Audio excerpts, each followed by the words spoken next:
محترم سامعین کرام، السلام علیکم ورحمۃ اللہ وبرکاتہ۔ اللہ تبارک و تعالیٰ نے قرآن پاک میں ارشاد فرمایا کہ یا ایھا الذین آمنوا کتب علیکم الصیام، اے ایمان والو تم پہ روزے فرض کیے گئے۔ اللہ تعالیٰ نے ایمان والوں پر، مسلمانوں پر روزہ فرض کیا۔ کیوں؟ اس لیے اس کے پیچھے بڑے فلسفے ہیں، بہت بڑی وجہ ہے اس کے پیچھے۔ اس کے پیچھے ایک سب سے بڑی وجہ یہ ہے کہ بندہ مومن کو بھوک اور پیاس کی شدت کا احساس ہو۔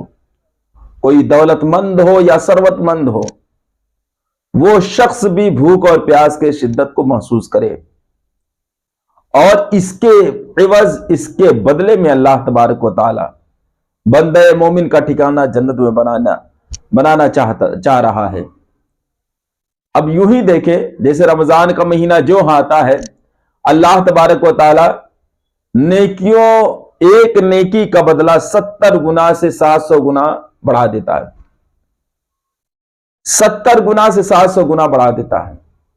روایت میں آیا ہے کہ جس نے رمضان المبارک میں نفل ادا کیا، اس کو اللہ تبارک و تعالی اسے فرض ادا کرنے کا ثواب عطا فرماتا ہے، اور جس نے ایک فرض ادا کی، اللہ تبارک و تعالی ایک فرض نماز کے بدلے 70 فرض نماز کا ثواب عطا فرماتا ہے۔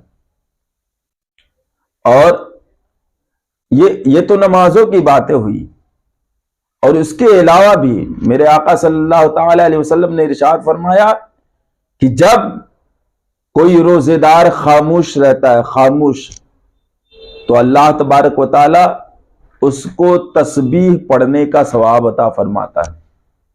پھر فرمایا کہ ہر چیز کی، ہر شے کی زکوٰۃ ہوا کرتی ہے۔ روزہ مومن کے جسم کی زکوٰۃ ہے۔ سبحان اللہ۔ اللہ تبارک و تعالی نیکیوں کو کئی گنا بڑھا دے رہا ہے، اور جسم کی زکوٰۃ بھی روزے کے ذریعے سے ادا کرنے کا ذریعہ عطا فرما رہا ہے۔ اور ہے بھی لازم سی بات ہے کہ جب بندہ روزہ رہتا ہے، اور اللہ تعالیٰ نے اس پوری جسم کو پیدا فرمایا، اور جسم میں ڈائجسٹو ٹریک دیا۔ اب زکوٰۃ کیسے؟ دیکھیں، زکوٰۃ تو مال کو پاکیزہ کرنے کے لیے ہے۔ پیسے کا زکوٰۃ جو ہوا مال کو پاکیزہ کرنے کے لیے، جسم کا زکوٰۃ جسم کو پاکیزہ کرنے کے لیے۔ روزے سے جسم پاک ہوتا ہے، پورا ڈائجسٹو ٹریک ہے، اللہ تعالیٰ نے اس کو بنایا۔ اس کا مینوفیکچرر، اس کا کریٹر اللہ تبارک و تعالیٰ ہے، اور وہ جانتا ہے کہ یہ کتنے دن چلے گا، کتنے دن اس کو روکنا ہے، اس کو اچھا کرنے کے لیے۔ اللہ تعالیٰ فرماتا ہے کہ حلال اور طیب چیزوں میں 11 مہینے خوب کھاؤ، خوب کھاؤ، جو من کرے سو کھاؤ، صبح میں کھاؤ یا پھر شام کو کھاؤ، لیکن جب یہ رمضان کا مہینہ آ جائے تو تم کو میرا کریٹ کیا ہوا ڈائجسٹو سسٹم میرے حساب سے چلانا پڑے گا، اور اس طریقے سے چلانا پڑے گا کہ تم کو کھانا اسی وقت ہے۔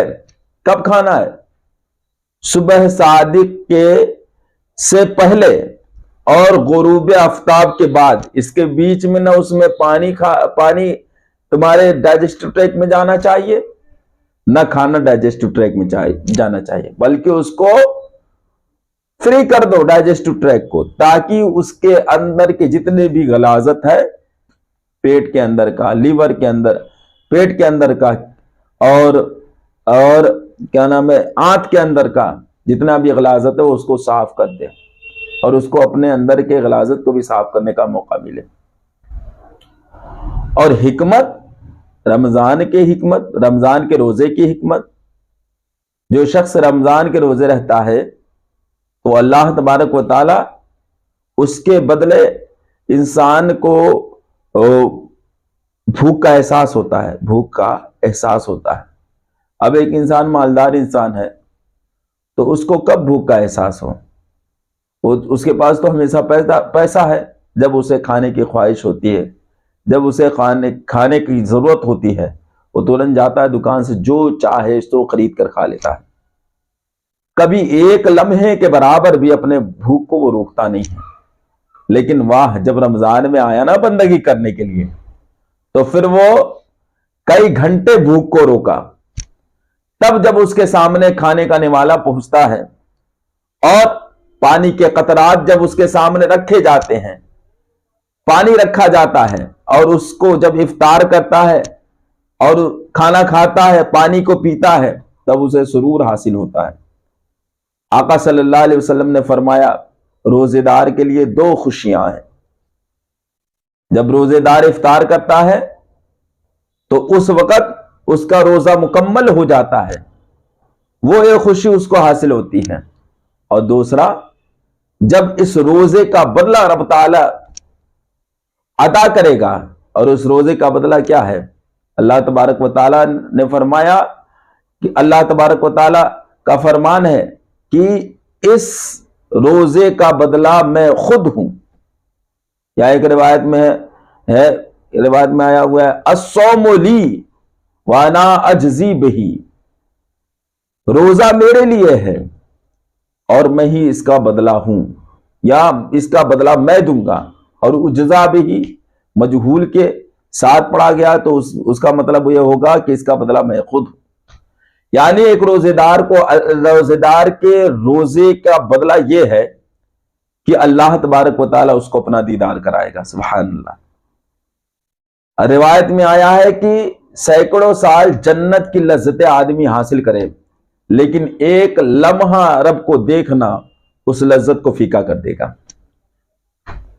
اور سینکڑوں سال انسان دنیا کی لذت کو حاصل کرے, لیکن ایک لمحہ جنت کی فیسلٹی اس کو دنیا کی لذت اس کے لیے فیکی کر دے گی. تو کتنا بہتر ہے.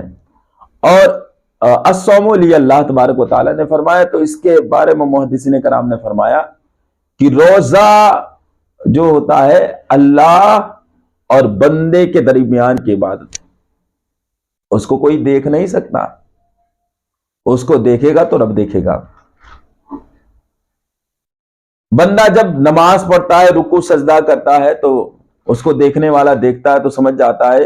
اگر کوئی تیسرا آدمی دیکھتا ہے, کوئی الگ سے کوئی انسان دیکھا تو سمجھ گیا کہ یہ نماز پڑھ رہا ہے, کیونکہ رکوع سجدہ کر رہا ہے, سمجھ گیا کہ یہ نماز پڑھ رہا ہے.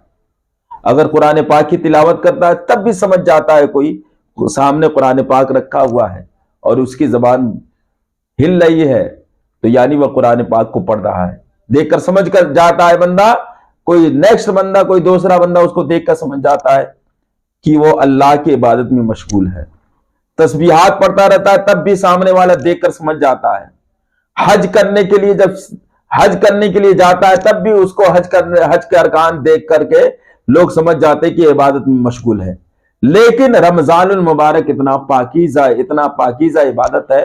رمضان المبارک کے روزے اتنے پاکیزہ, روزے کی عبادت اتنی پاکیزہ ہے کہ صرف اللہ تبارک و تعالی ہی جانتا ہے, اور وہ بندہ جانتا ہے, اور وہ بندہ جسے بتائے گا وہ جانے گا. تو اس عبادت میں ریا نام کی کوئی چیز ہی نہیں ہے.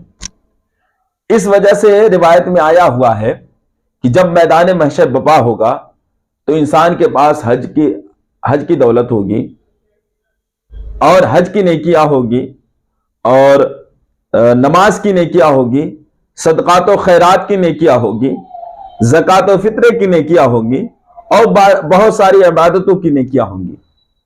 لیکن جب وہ کسی کا دنیا میں حق مارے رہے گا تو ان نیکیوں میں سے اللہ تبارک و تعالیٰ اٹھا کر کے دے دے گا. اس کی ساری نیکیاں خالی ہو جائیں گی. لیکن ایک نیکی ہے روزہ. روزہ ایک ایسی روزہ ایک عبادت ہے. روزے کی عبادت کا بدلہ جو ہے اللہ تبارک و تعالیٰ کسی کو نہیں دے گا, بلکہ وہ کسی کو نہیں دے گا. اگر اس کے نیکیوں میں کمی پڑ گئی اور اس نے حقوق زیادہ کسی کے مارے تو اللہ تبارک و تعالیٰ اپنے جانب سے اس کی نیکیوں کو بڑھا دے گا. لیکن بندے کو صرف ایک نیکی اس وقت لے کر کے جنت میں جائے گی. وہ کون سی نیکی رہے گی؟ روزہ رکھنے کی نیکی ہے. روزے کا ثواب اس کو جنت میں لے کے جائے گا. لہٰذا